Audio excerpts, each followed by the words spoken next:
बात करिए औद्योगिक शहर जेतपुरना फायर विभागनी, જ્યાં આગ ઓલવવાના તમામ આધુનિક સાધનો છે, પરંતુ ફાયર ફાઇટરને ચલાવવા માટે યોગ્ય તાલીમબદ્ધ સ્ટાફ જ નથી। જી હા, રાજકોટમાં ટીઆરપી અગ્નિકાંડ જેવી ઘટનાઓ બની રહી છે।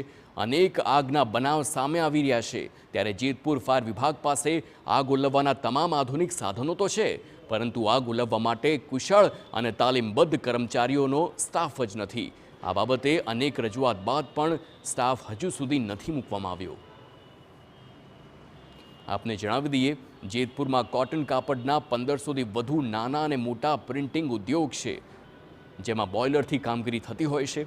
તેવામાં ઘણી વખત આગના બનાવ બનતા હોય છે, ત્યારે આસપાસના અનેક કારખાના અને તેમાં કામ કરતા લોકોના જીવ જોખમમાં મુકાય છે, જેને લઈ લોકોમાં પણ પાલિકા પ્રત્યે અસંતુષ્ટિ છે। જેથી જેતપુર ડાઇંગ અને પ્રિન્ટિંગ એસોસિએશને અનેક લેખિત રજૂઆત કરવાનો દાવો કર્યો છે, છતાં પણ ફાયર વિભાગમાં પૂરતા મહેકમની નિમણૂક નથી કરાઈ। આ બાબતે કોંગ્રેસે પણ તંત્ર સામે આક્ષેપ કર્યા છે અને માંગ કરી છે કે જેતપુર ફાયર વિભાગમાં પૂરતો કુશળ ફાયર સ્ટાફ નીમવામાં આવે। હકીકતમાં જેતપુર નગરપાલિકામાં આ ફાયર માટેની કોઈ સુવિધા નથી અને એનો કોઈ સ્ટાફ પણ નથી।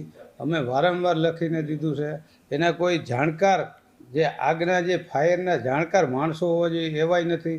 અને અહીંયા હકીકતમાં આવડું મોટું ઔદ્યોગિક શહેર હોય ત્યારે આ 20 કિલોમીટરની અંદર કારખાના પથરાયેલા છે, ત્યારે અહીંયા મહેકમનું જરૂર છે। તો જે મહેકમ હોવું જોઈએ ફાયરનું, એ મહેકમ નથી, ફાયરના અધિકારી નથી અને તાલીમબદ્ધ કર્મચારીઓ નથી।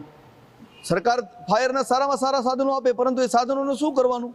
કારણ કે સાધનોનો ઉપયોગ કરનાર કર્મચારી તો હોવા જોઈએ ને, પરંતુ એ કર્મચારીઓ તો છે નહીં।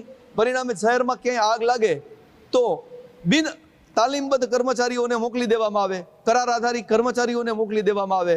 જે લોકો ફાયરના સાધનોનો ઉપયોગ કેમ કરવો જાણતા નથી, એ શું કરશે?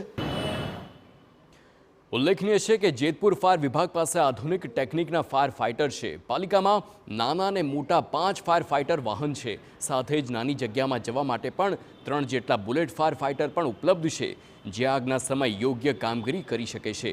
પણ સવાલ એ છે કે આ ફાયર ફાઇટરો ચલાવશે કોણ?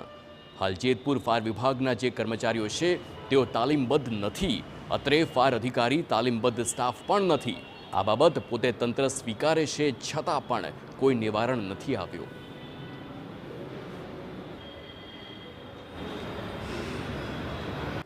જેતપુર નગરપાલિકાની અંદર એક પણ ફાયર મહેકમની જગ્યા મંજૂર થયેલ નથી। હાલમાં જૂનો મહેકમ અમલમાં છે અને નગરપાલિકા દ્વારા હાલમાં પણ અમે દરખાસ્ત કરેલી છે ફાયર મહેકમ ફાળવવા બાબતેની, જે હજી કોઈ સરકારશ્રી તરફથી કોઈ નિર્ણય થઈને આવેલ નથી।